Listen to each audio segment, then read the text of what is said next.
Hello everyone.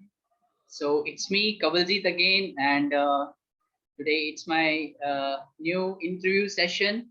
And my name is Kawaljeet. I'm the host of this show, and today I would like to meet with a very good friend of mine. His name is Mr. Dinesh Roy, and he's the author of his book, which is Ishq Zara Sa, and it's a poetry book. It's a very good book, and it has been written by Mr. Dinesh, inspired by modern love and romance.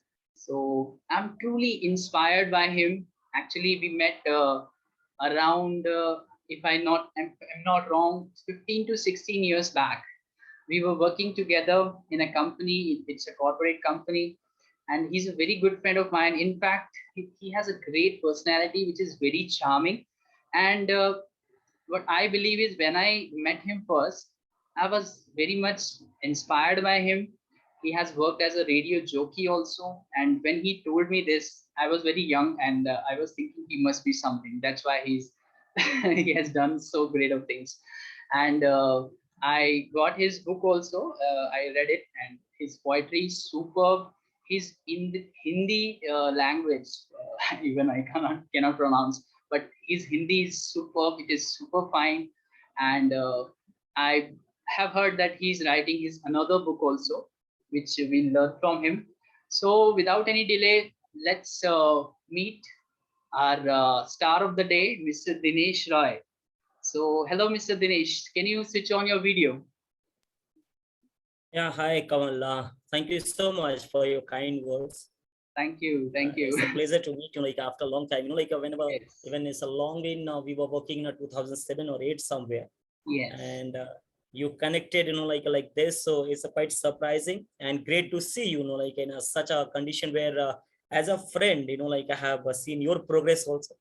That we Yes. started in 2007, and now you are, becoming a very very good with the communication as well as you're doing this work. So thank you so much for inviting me. Thank you. Thank you so much, Dinesh. Actually, I am a very good fan of you. In fact, I have met very few people who are such a delightful and very charming personality, and you are one of them. So I'm really feeling blessed that you met me. And Which is yeah. just like a Kamal knows. See, the beauty lies in eyes of beholders. You are a good boy and like a nice progressive man, because I know your journey. So that's why might be you're saying this kind word, but otherwise I'm a very very normal boy. That's so grateful of you. Thank you. So, to our viewers, I would like to ask you some questions. Actually, it's an interview session today. So, I would like to ask you some questions so that our viewer know more about you. And so, shall we start? Yeah, sure, sure. Sure. So, Dinesh, I would like to ask where the idea came from. You have wrote a book which is next to me. It is Ishq Jarasa to our viewers, and it's a very nice book. So, how did you got inspired initially? What was the main idea that came into your mind? And like, because we also like, so many people have think about to write a book, but they never did so because lots of reasons. You can understand them, but you have come ahead and you have wrought so lot of things, and you have published a book. It's a very like out of the box thinking. So how did you manage this? What inspired you doing so? Inspiration for first book, Ishq Zarasa. Um, See, I had a great interest in Indian literature, from beginning of my career. And at 10 years, I was in a hostel, Chandrasekhar Azad University, Kanpur, where I did my MS, a post graduation. So 10 years while working in a hostels, I have, have seen a lot of love stories, romance, different kind of aspect. And plus, it was my, interest field also, because most of the authors, they're writing excellent these days. So from the childhood I try to sing also, try to write also. I was just thinking when I came Delhi in my corporate career. So I know I wrote something, I kept in my diary. I thought that whatever I'm writing, either is a average good, like a public will decide. but I should at least publish whatever, like I have written my idea, my own thoughts in form of like a poetry. That's like the first book, uh, Ishq Zara Sa, like I wrote. But the second book, like मुश्किलों से जब मिले, which is about to get published now. Okay, that's very good. As like a see, there's like a famous line in a Bhagavad Gita.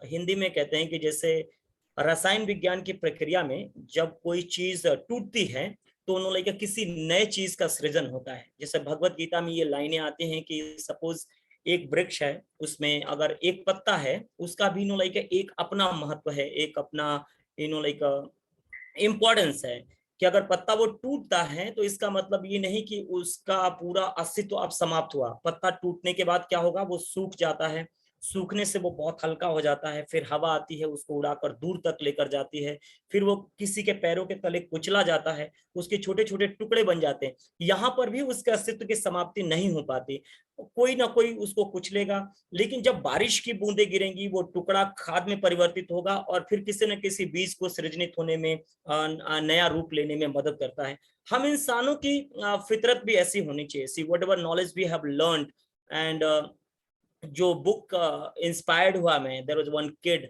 His name was Runga. जब माउंट आबू राजस्थान में एक ये जगह है, मैं यहाँ पर यहाँ सनसेट पॉइंट देखने गया और वहाँ इस चाय बेचने वाले बच्चे से मुलाकात हुई। सो he inspired me to write this book because his story was quite interesting, and उसी के बेसिस पे then I started writing this book 2 years back, मुश्किलों से जब मिले, and it's a complete now.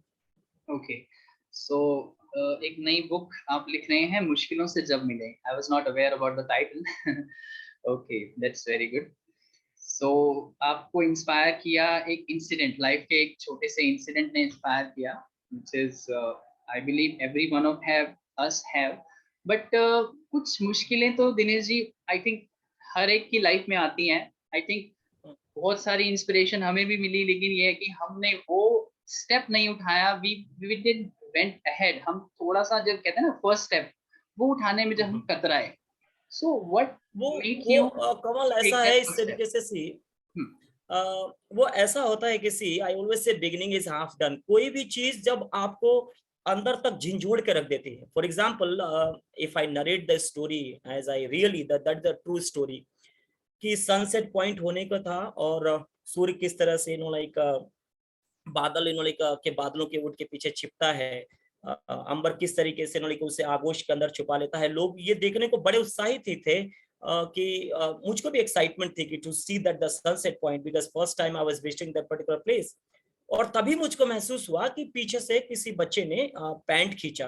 तो जब मैं पीछे टर्न हुआ तो देखा मैंने एक 6-7 साल का छोटा सा मासूम बच्चा था, आधी खुली शर्ट, 2-3 बटन लगे हुए थे, जैसे नॉर्मली चिटपुटिया कहते थे हम लोग उसको, लाइक वो बटन फिक्स करने वाले बटन, और उसके हाथ में नीले कलर की पॉलीथीन थी जिसमें 4-5 कांच के ग्लास थे। लोग एक्साइटेड थे लाइक सूरज को देख के कि नाउ सूरज डूबने वाला है। तभी उस बच्चे ने कहा कि अंकल चाय ले लो। अब उसकी आवाज इतनी सुरीली और मीठी थी कि अंकल चाय ले लो, उस लाइन ने मुझको अंदर से झिंझोड़ के रख दिया। फिर मैं सूरज की तरफ इन्होंने पीट करके मैं बच्चे की तरफ हो गया, रूंगा की तरफ। मैंने उससे पूछा कि बेटे तुम्हारा नाम क्या है? यकीन मानो बड़ी खुददारी भरी आवाज में उसने बोला कि रूंगा। फिर मैंने पूछा कि बेटे पढ़ाई नहीं करते? तो उसने बोला कि साहब आधे दिन चने बेचता हूँ, आधे दिन चाय का बिजनेस करता हूँ। अब सच कहूं तो जो सूर्य को डूबते देखने की जो मेरी लालसा, जो जिज्ञासा थी, वो समाप्त होने लगी, क्योंकि उस बच्चे ने कहीं ना कहीं मेरी आत्मा को जकड़ लिया था। और तब तक मेरे और भी साथी थे, उन्होंने कहा कि दिनेश यहाँ आ जाओ, उन्होंने लाइक यहाँ से सूरज अच्छा दिखाई देता है। और इससे पहले कि मैं टर्न होता, बच्चे ने दोबारा कहा कि अंकल चाय ले लो। और फिर मुझे ऐसा लगा कि लाइक वास्तव में सूरज अभी सबके लिए उगा नहीं है, इन सेंस की एक चाय खरीदने वाला है, एक चाय बेचने वाला, और दोनों के बीच में बहुत बुनियादी अंतर है बहुत सारी चीजों का। तो उस बच्चे ने कहीं ना कहीं मेरे को अंदर से इतना झिंझोड़ कर रख दिया कि जैसे रसायन विज्ञान में मैंने कहा ना कि जब अंदर कोई चीज टूटती है तो हमेशा हमेशा कुछ ना कुछ नया सृजनित होता है, नया बनता है। मैं कोशिश में था कि कभी सोचा नहीं था कि उस बच्चे की स्टोरी के बारे में लिखूंगा, रूंगा के बारे में कभी सोचा नहीं। बहुत काफी समय पहले की बात है, लेकिन जैसे धर्म ग्रंथ कहते हैं कि कोई भी चीज अनायास नहीं होती, यूं ही नहीं होती। और बिल्कुल अब जब 2-3 सालों की मेहनत के बाद बुक रेडी है, तो शायद लगता है कि मैंने वो बात कहने की कोशिश की है उस बच्चे की कहानी के जरिए, जो बहुत लोगों को झिंझोड़ेगी और कुछ ना कुछ नया सृजन करेगी। बहुत बढ़िया, बहुत बढ़िया। सो हम भी वेट कर रहे हैं वो बुक आने का।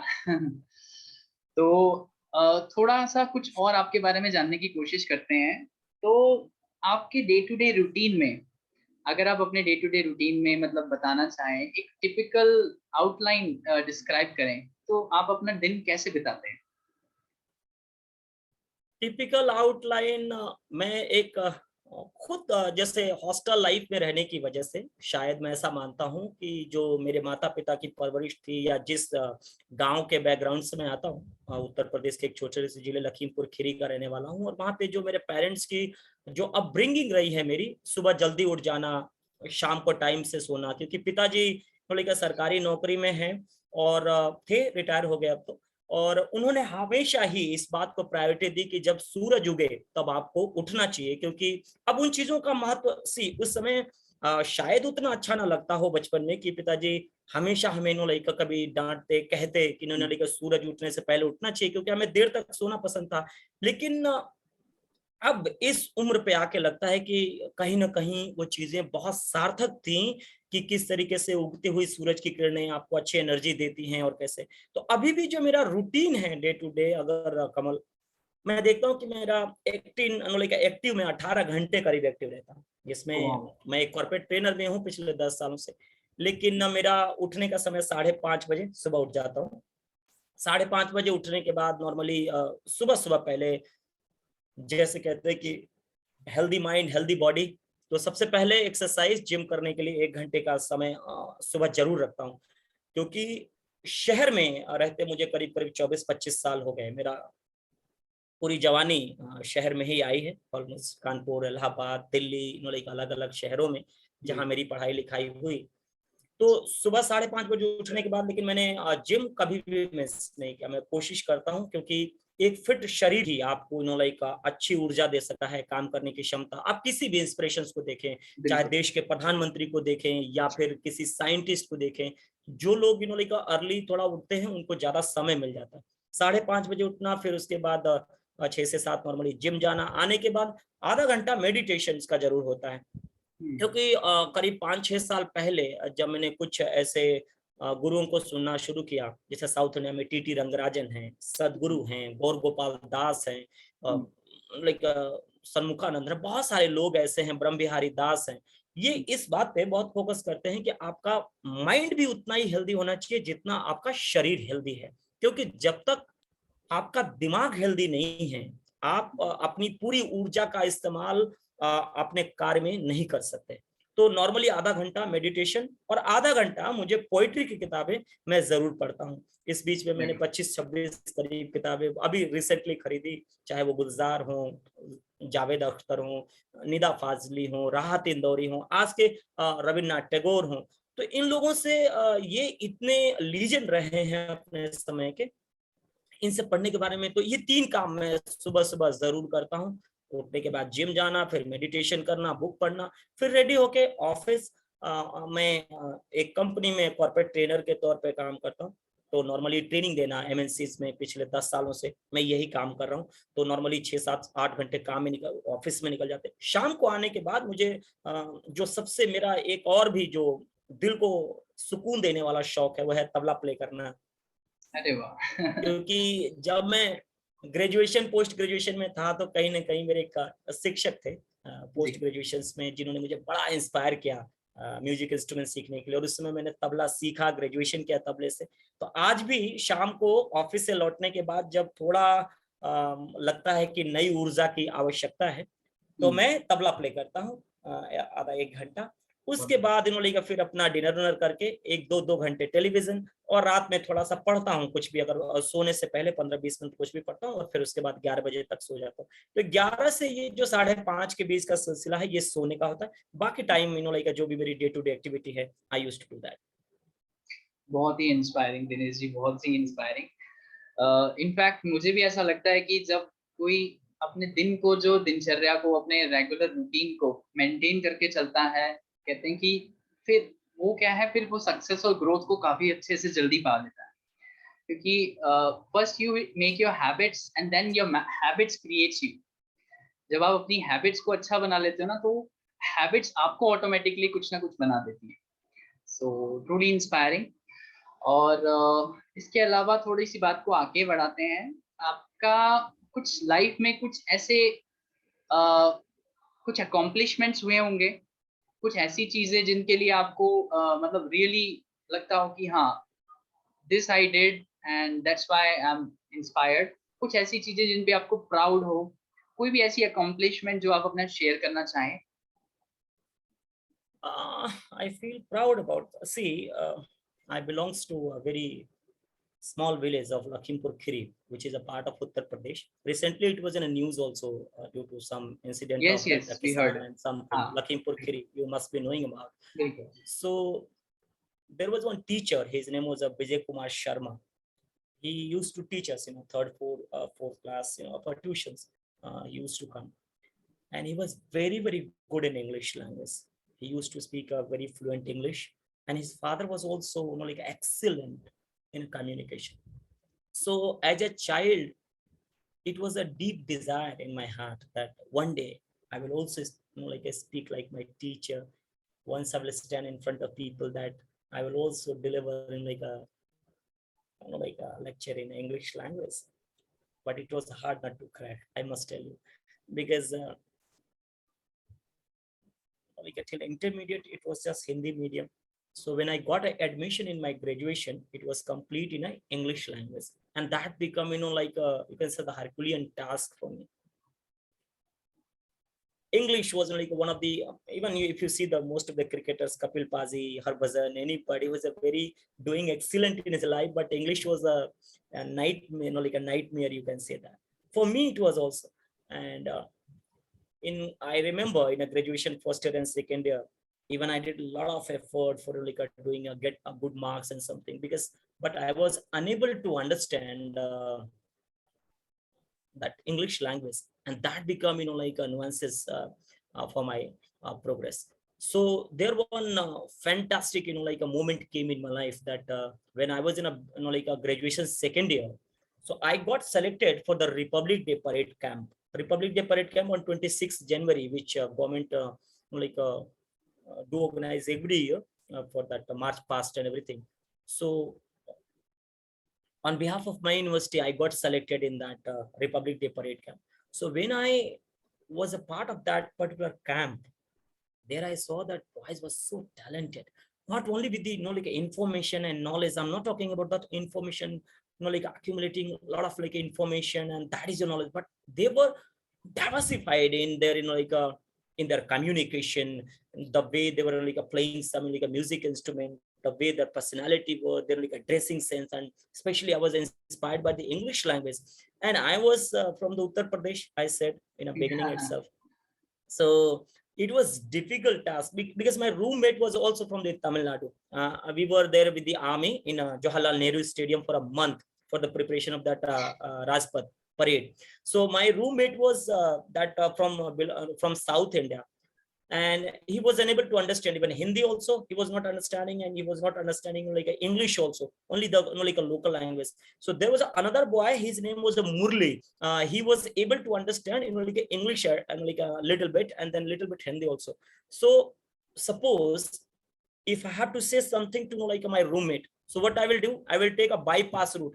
First I will say to the Murli. Murli will communicate to the like that boy in a Tamil, he will reply in a Tamil, and he will like communicate to me in a like a English language or Hindi language. So that was the full months. It was my communication, and there I felt a little like you can say inspired also, and a little I found like the way that it's not about just completing the graduation and post graduation. It's about your diversified growth of your personality, that you have to learn other things also apart from these things. And then when I came back like to my hostel, the first thing I did, I joined like a English coaching center it was difficult for me because BSc and MSc, it was itself was like a tough subject for me, but somehow I could learn this language. And today, see, at least not that good, but average English I can speak and I can communicate. That is the first accomplishment which I really feel proud. My personal thinking is that if when I, as a corporate trainer, when I stand in MNCs, little good or bad doesn't matter, but I communicate in this language confidently. That's the one accomplishment. Second, when I used to admire and my role model was, you can say, Dr. APJ Abdul Kalam. I don't know why, how this came in my mind, in my heart from beginning. So I got inspired by him, and somewhere it was a deep desire in my heart to meet him, like a Dr. APJ Abdul Kalam when he was alive. And I'm very fortunate enough, and thanks to God grace also, that 2002 he was the president of India when I was a part of that Republic Day parade camp. And we got invitation to meet Dr. APJ Abdul Kalam in a president house in a Delhi. And that was the biggest moment of my life, because once you see, in a dream, you dream and to see someone. And 1 hour, it was a meeting, and 45 minutes he has given time to us in Ashoka Hall of President House. The first time when I met, that Dr. APJ Abdul Kalam, then I realized whatever books are saying that he's just so simple. He's just so, he was like a fantastic, I must tell you, because I was admiring him, but meeting him face to face, he made me realize that why people, worship him like this. Because being a president also, he motivated me, like anything. So these two accomplishments till date, I and a third, you can see the completion of my books also, that this was also one of my passion, that writing Ishq Zara Sa and now the Mushkilon Se Jab Mile. So these two inspirations, these three things which I feel good about, till date. Wonderful, wonderful. So yes, it's very inspiring. Abdul Kalam ji se bhi mile, and actually we all worship him, and he's truly inspiring leader. In fact, we all should learn a lot from him. I believe he's a truly inspiring person for all of us. Yeah. So moving next, if actually our video is watching by so many fresh graduates, college students. बहुत सारे youngsters हैं जो कि हमारी शायद इस video को देखें. तो कोई ऐसे 3 सजेशंस अगर आपसे मैं पूछूं कि आज के यंगस्टर्स को आप किस तरह से देखते हैं, और कोई ऐसे 3 सजेशन आप यंगस्टर्स को देना चाहें जो बहुत ज्यादा कंफ्यूज रहते हैं, या फिर उनको नहीं पता होता कि ग्रेजुएशन के बाद क्या करना है, और मतलब बहुत सारी ऐसी चीजें हैं जब हम भी छोटे थे हमें भी नहीं पता था कि हमें कोई गाइडेंस मिल जाती तो हम शायद बहुत अच्छा कर पाते. तो ऐसी कोई गाइडेंस आप देना चाहेंगे जो भी फ्रेश ग्रेजुएट्स हैं या जो भी यंगस्टर्स हैं, उनको क्या देना चाहेंगे आप? हालांकि ये सवाल अभी मैं इतना बड़ा नहीं हुआ कि मैं किसी को सजेस्ट कर सकूं या कुछ कह सकूं, but if you are asking, अगर जैसे आपने पूछा है, तो जो मेरी अपनी अंडरस्टैंडिंग है, जितना मैंने किताबों में पढ़ा है, लोगों को देखा है, जो मेरा अपना अनुभव है, क्योंकि कॉर्पोरेट वर्ल्ड में भी पिछले 12 सालों से 13वां साल है मेरा कॉर्पोरेट इंडस्ट्री में काम करते हुए. 13 सालों से मैंने एमएनसी से लेके बाकी सब चीजों में काम करके भी देखा है, अपने पैशन को भी फॉलो. 3 बातें जो मैं मोस्टली कहता हूँ, अपार्ट फ्रॉम नॉट अबाउट कि करियर में, तो देखो दैट इज हर पर्सनालिटी 5 उंगलियां हैं, 5 अलग अलग तरीके के हैं, किसी की कोई लाइकिंग है, किसी की कोई लाइकिंग.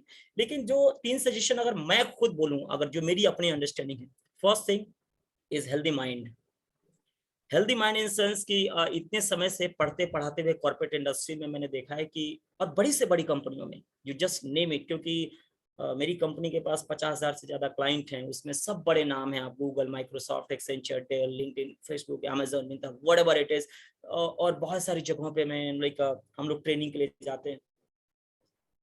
लेकिन मैंने देखा है कि the healthy mind is absent.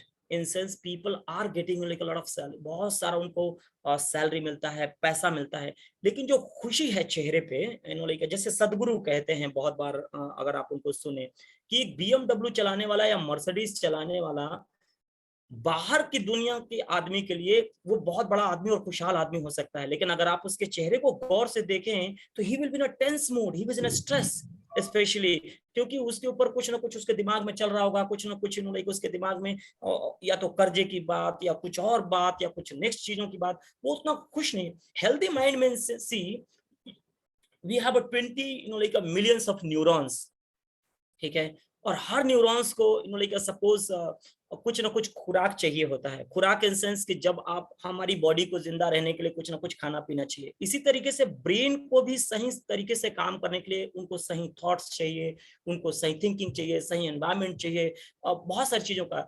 जैसे मैंने एक मंक को लाइक ये स्पीच में पॉजिटिव एटीट्यूड में सुना था कि सपोज ये जो ब्रेन ही है जिसकी इमेजिनेशन से एवरीथिंग इज वर्किंग। सपोज हमको पढ़ाया गया 1 2 3 4 5 6 7 8 9 10, ये पढ़ाया गया, लेकिन ये सब आपके दिमाग की इमेजिनेशन है। इमेजिनेशन इन सेंस कि किसी ने एक को टच करके नहीं देखा है कि व्हाट इज वन, दो को टच करके नहीं देखा है, कोई फील कर सकता है क्या छू के कि वन क्या है टू क्या है? किसी के दिमाग में ये बात आई, इमेजिनेशन से उसने कैलकुलेशन किया, लेकिन उसकी बदौलत उसी कैलकुलेशन पे जहाज उड़ती हैं, उसी कैलकुलेशन पे लाइक फ्लाईओवर टिकते हैं, उसी कैलकुलेशन पे ट्रेन दौड़ रही हैं, क्योंकि लाइक एक फॉर्मूला बन गया। तो कभी कभी क्या है कि जो चीजें दिखती हैं आदमी उसको ज्यादा वैल्यू देता है, जो नहीं दिखती उसको वैल्यू नहीं देता। जैसे माइंड की बात में कर रहा हूँ, जैसे बहुत सारी चीजें हैं। खाने को हम बहुत इज्जत देते हैं, हवा दिखाई नहीं देती इसलिए उसको खराब करते जा रहे हैं।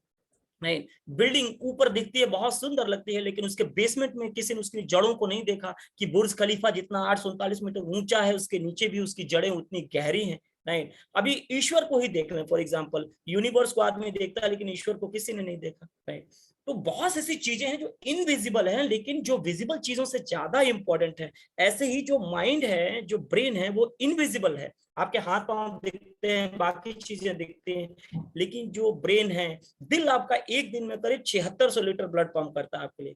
आप सोच सकते हैं आदमी के शरीर में 4 से 6 लीटर ब्लड होता है ऑन एन एवरेज, मेल में करीब 5.5 लीटर और फीमेल में 5 लीटर इतना। लेकिन ये जो दिल एक पंपिंग मशीन है, एक दिन में करीब इसकी कैपेसिटी है 7600 लीटर ब्लड पंप करता है, ताकि आप अपनी रोजमर्रा की जिंदगी में काम कर सके।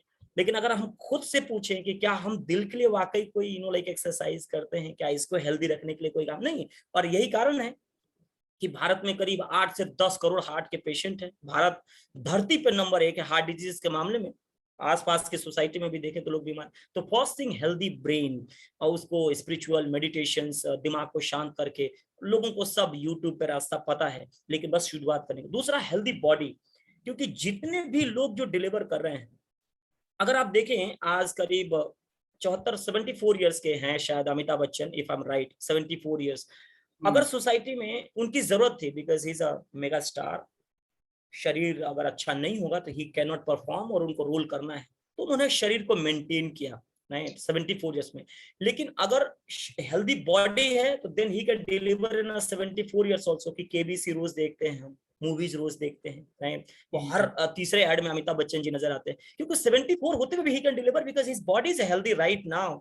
लेकिन अपनी सोसाइटी में किसी 74 साल के आदमी को देखें तो वो लाइक उसको सहारे की जरूरत होगी, उसको खड़े होने के लिए भी लाइक छड़ी की जरूरत होगी, राइट? जैसे अनिल कपूर है, लोग कहते हैं कि ये तो पैसे वाले लोग हैं, इनके पास ट्रेनर्स है। नहीं, पैसे वाले लोग हैं लेकिन जिम में मेहनत तो उनको भी करनी पड़ती है। शरीर उनका भी अपने जैसा है, हड्डी और बोन्स का। हाँ, उनकी जरूरत थी तो उन्होंने मेंटेन किया, और हमने अपने शरीर को इग्नोर किया। तो हेल्दी मोदी जी जो देश चला रहे हैं आज के डेट में, अगर आप देखें, is almost like 69, I think 69 और 71, 69 के करीब है, 69 साल के करीब, इस तरीके से एज 69-70 के करीब में।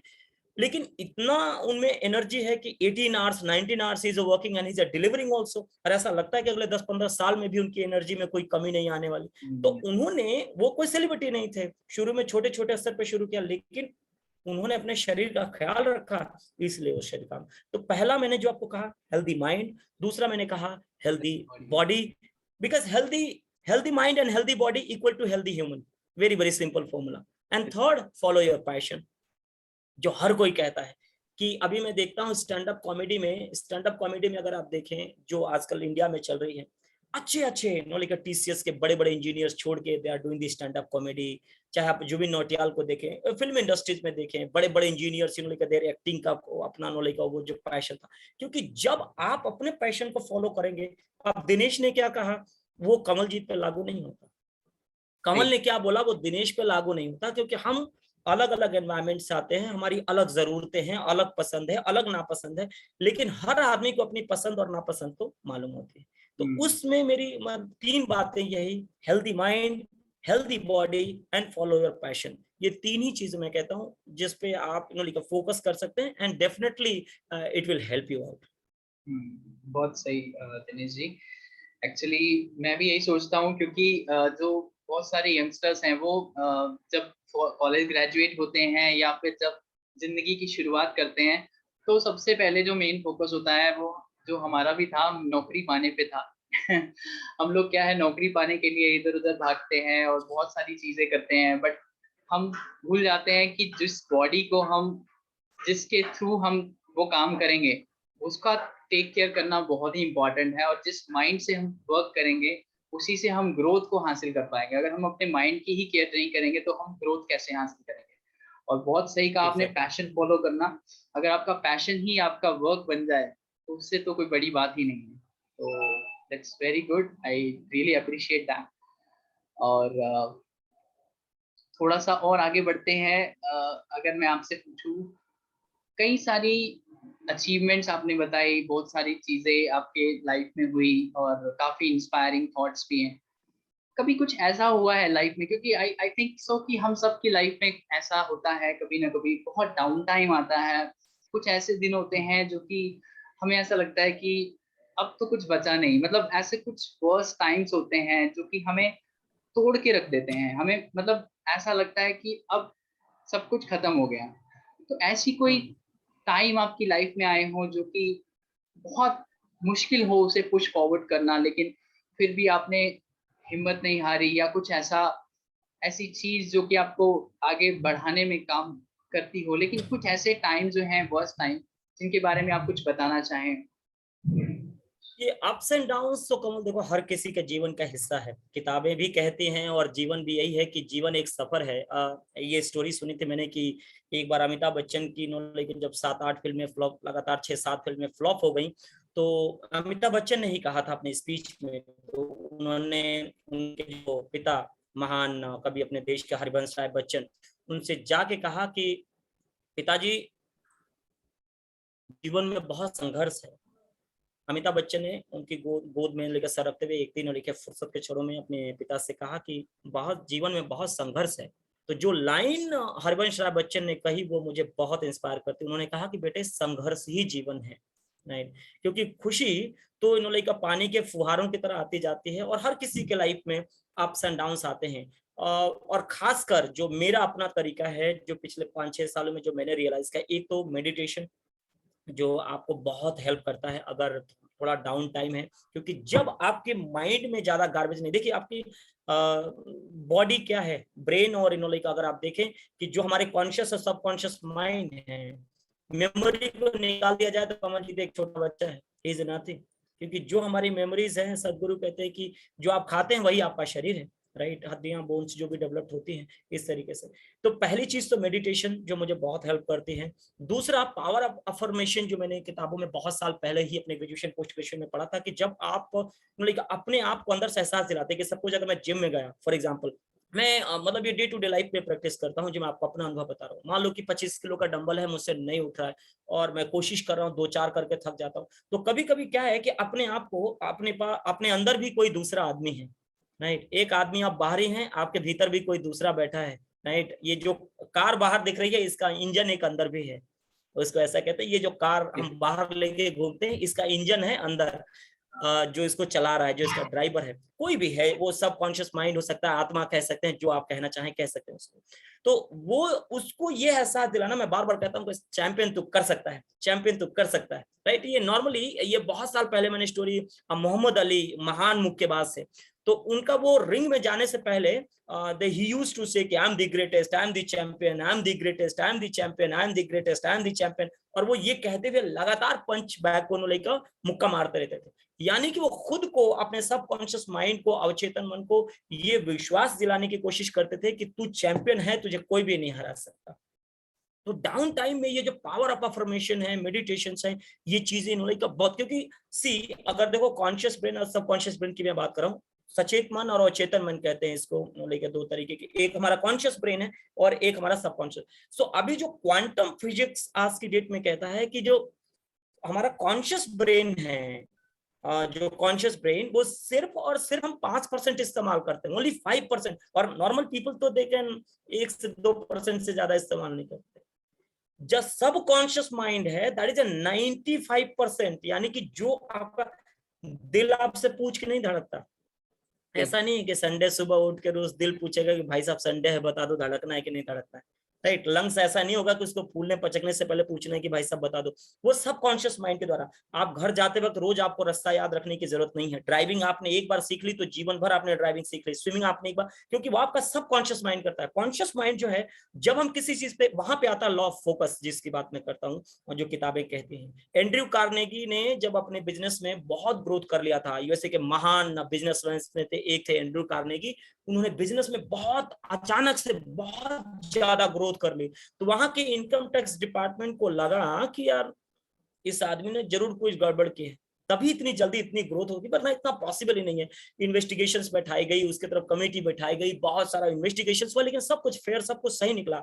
तो लास्ट में जो इन्वेस्टिगेटर थे, उन्होंने पूछा कि मिस्टर कार्नेगी आप कैसे ऐसा कर लेते हैं? उन्होंने कहा कि देखिए मैं किसी भी चीज पर 5 मिनट तक फोकस कर सकता हूँ लगातार। आप कर सकते हैं तो आप भी कर सकते हैं। तो जो फोकस है वो सिर्फ मेडिटेशन से, सबकॉन्शियस माइंड से, और अपने आप को लेकर पावर ऑफ अफर्मेशन से, अपने आप को भरोसा दिलाने से। रोज आपने यूट्यूब पे बहुत सारा मटेरियल देखा होगा कि जब हम सोने जाते हैं अपने आप को कह के उठे। जैसे इसका एग्जांपल ये भी देख सकते हैं सबकॉन्शियस माइंड का, कि सपोज आपको सुबह 5:30 बजे उठना है, ठीक है। आपने बोला कि यार सुबह ट्रेन है, 5 बजे उठना है, 5 बजे उठना है, 5 बजे उठना है। आपका अलार्म बजने से पहले आप उठोगे, क्योंकि सबकॉन्शियस माइंड आपको ऑलरेडी जगा देगा, क्योंकि उस चीज को आपने बार बार दिमाग में इतनी गहराई से सोचा है कि सबकॉन्शियस माइंड में चला जाता है। तो ये जो पहली चीज है डाउन टाइम में मुझे हेल्प करती है, मेडिटेशन। दूसरा पावर ऑफ अफर्मेशन, लाइक ये मैं बहुत इस्तेमाल करता हूँ, 2 चीज। बिल्कुल, बहुत सही कहा आपने। इम्पैक्ट डाउन टाइम तो हम सबकी लाइफ में आते हैं, बट ये है कि हम उससे स्वे हो जाते हैं या फिर हम उससे बाउंस बैक करते हैं, वो हमारे ऊपर डिपेंड करता है। और बाउंस बैक करने के लिए बहुत सही कहा हमें एफर्मेशंस, मैं खुद भी ट्राई करता हूँ, काफी बार ट्राई किए। एफर्मेशंस क्या है? एक अपने आप को एक रेगुलर सजेशन देना, जो कि हमें बाहर से भी जरूरत होती है। कई बार हमें बाहर से कोई एक मोटिवेशनल वर्ड मिल जाता है या कुछ ऐसा मिल जाता है जिससे हमें एक दोबारा से उठने की चाह हो जाती है। जैसे मोहम्मद अली का बहुत सही एग्जांपल दिया। एक बार बंदा गिर जाता है तो उसकी हार तब नहीं हुई जब वो गिर गया, उसकी हार तब हुई जब उसने उठने से मना कर दिया। So that's very good. Exactly truly truly. So बहुत सही करते हैं आप। और इसके अलावा अगर मीटिंग एंड करने से पहले अगर आपसे पूछा जाए कि आपकी लाइफ के ऊपर अगर एक बुक बनानी हो, तो कोई भी ऐसा टाइटल जो आप देना चाहें कि ये टाइटल होना चाहिए, तो क्या टाइटल देना चाहेंगे?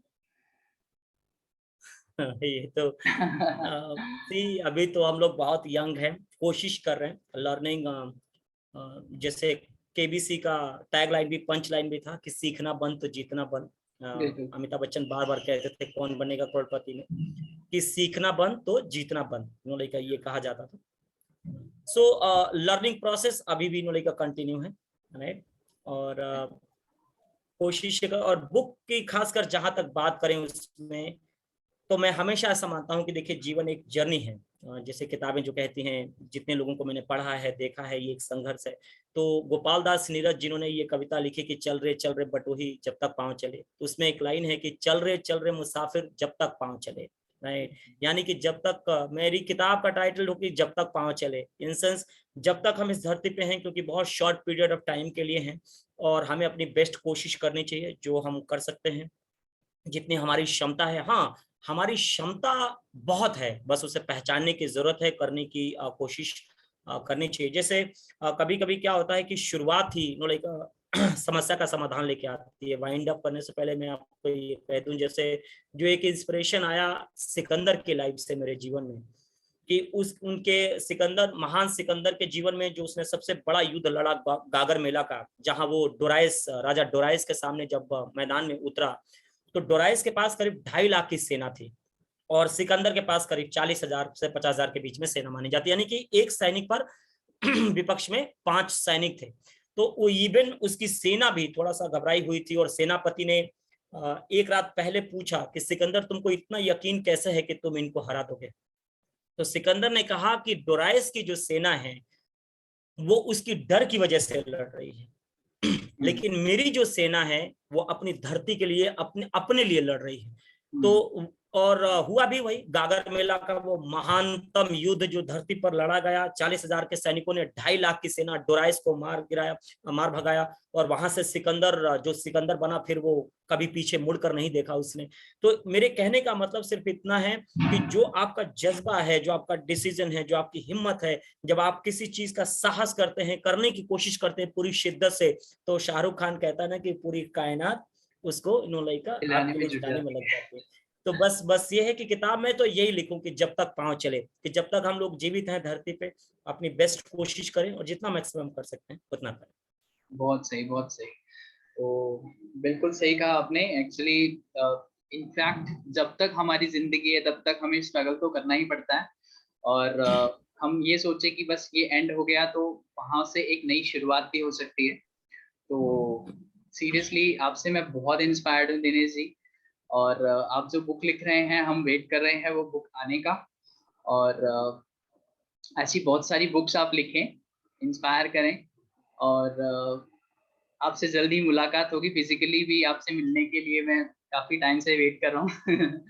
तो डेफिनेटली बहुत जल्द मिलेंगे हम लोग।